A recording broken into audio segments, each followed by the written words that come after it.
Welcome back to my channel. My name is Catherine and I'm really ready to just get into my reflections of this week. Today I'm in Milwaukee, Wisconsin. I'm here because I've attended my grandfather's funeral. Now today is going to be more like a story time, but I promise you I'm going somewhere. Now this grandfather I didn't know before 3.5, 4 years ago, and I found him and his whole family through ancestry.com. So he's my father's father, and although I know my father's mother and my granny and all of those things, and if you follow my channel, you know I love my granny. Anyway, I found him and his family through ancestry.com. So when we took our ancestry.com test, I was looking for what parts of Africa my ancestors are from. I didn't realize about this whole DNA for family matching part. I ain't know. But anyway, I was contacted by a Thomas, because my grandfather's name is Maynard Henry Thomas. And I was contacted. I asked my granny what was my father's name. She told me.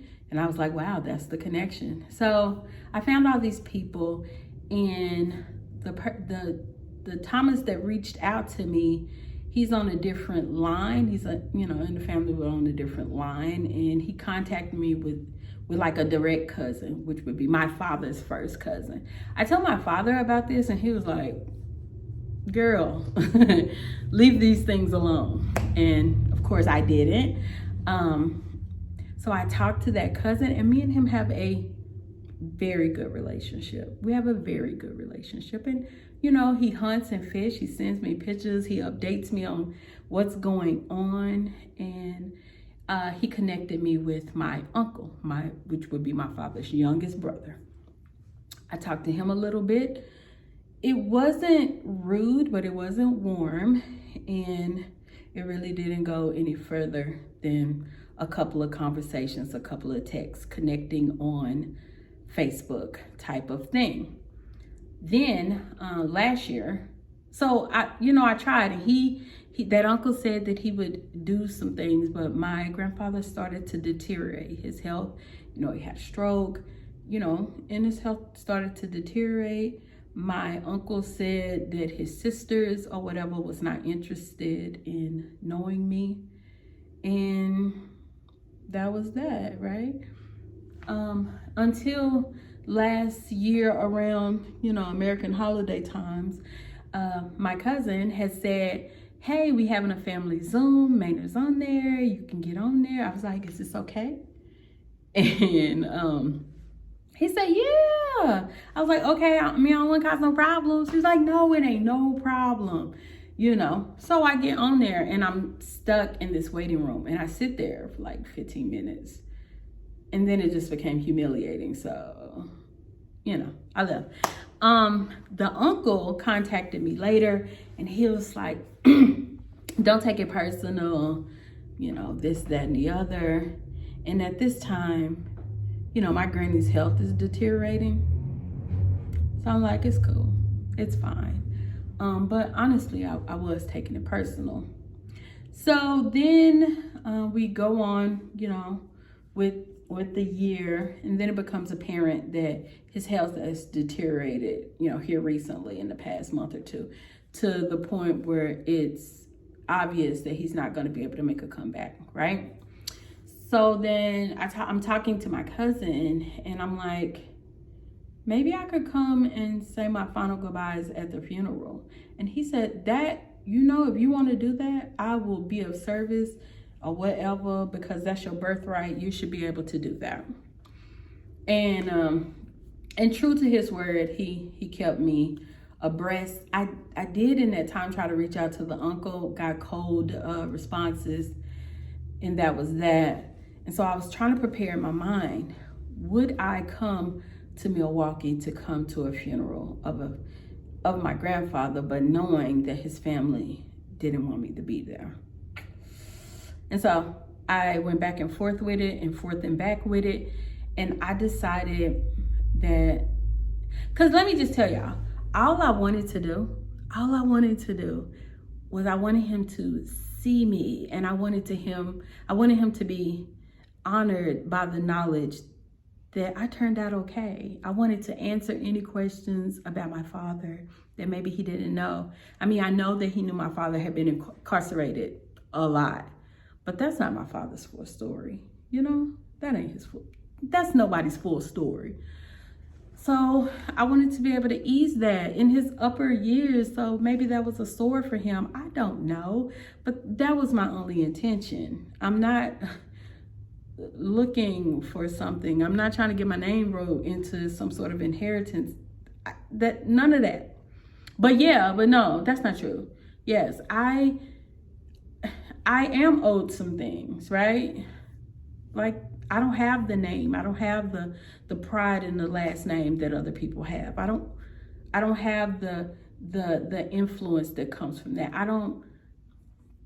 It's some things that I didn't get. And so I felt very frustrated that at the knowledge that here I am, and to still be denied by not even by my grandfather, but by these gatekeepers. But anyway, so it came down to it, and I did decide to come. I'm here, right? And at this funeral, I got to learn so many beautiful things about my grandfather. They use words like he pushes education, right?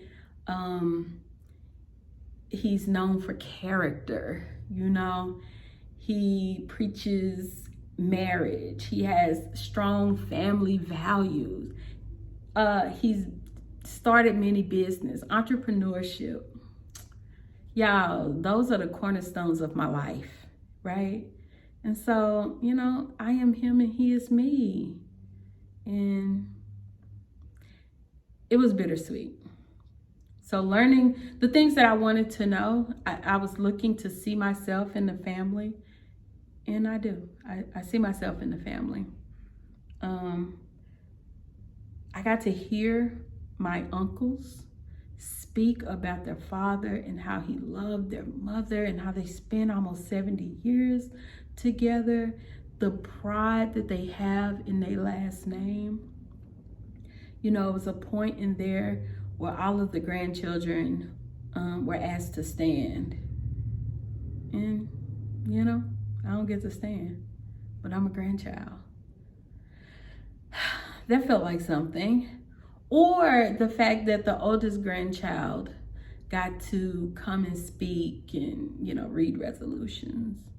But she's not the oldest grandchild. There are others. I'm older than her. My brother is older than me, right? But we're left out of this legacy. And that feels sad. But I don't know. I don't want to ramble, but I'm going somewhere. So I said all of that to say, we have to make sure that we are diligent in trying to do what's right, not what's easy and not what's popular. I read that somewhere. Do what's right, not what's easy and not what's popular. Because there are implications that come from these choices. But you can stand firm if you try to do what's right. My father needed his father. We all need our father. My father doesn't have the pride in his last name. Now, my father is quite charismatic. He's very enterprising, but you know what he lacks? Discipline, responsibility, things that I heard my uncles say that they got from their father. And, you know, I feel sad that my father didn't get that. Now, I came, and if and when my father asked me some questions about his father, if he want to know what I learned, I will share that with him. But my grandfather died with that, I didn't do the right thing, I failed these ones. You know, he dies on that, with that. And I tried, I tried. But the gatekeepers, they wanted to do what was easy. They didn't want to do what appeared to be hard.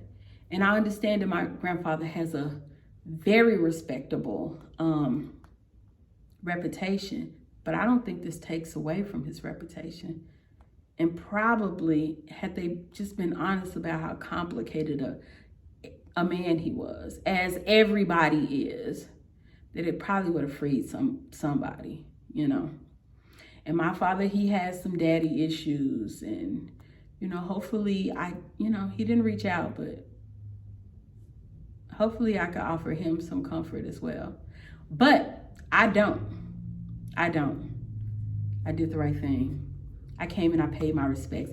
I did not make any waves for that grieving family. They have every right to have the utmost respect for their father and grandfather and great-grandfather. And his wife, you know, all of that happened before her, it appears. I don't know, but that does not change the legacy of the husband he was to her. Who don't, you know? I wasn't trying to tarnish any of that. And I sure wasn't finna make something at the funeral about me. It wasn't. I got the answers that I was looking for. You know, I was able to go, say my final goodbyes, put my energy out there. Maybe he received it. I don't know what happens, you know, in the transitions. But I feel like I did the right thing. I pray that I did the right thing. My intentions is to do the right thing, always. And so I just want to free somebody in my grandfather's story, in my father's story, that there's no need to hide the mistakes that you made, per se. But just make sure you have integrity in your actions and do the right thing. You can never go wrong by doing the right thing. You're never gonna go wrong by doing the right thing. So I'm not gonna hold y'all today. I'm in a lovely little Airbnb. It was very hospitable. My time in Milwaukee has been quite hospitable by everybody except for American Airlines. That's another story. But I'm happy to do it. And as always, y'all, I don't claim to be an expert, but I am out here trying.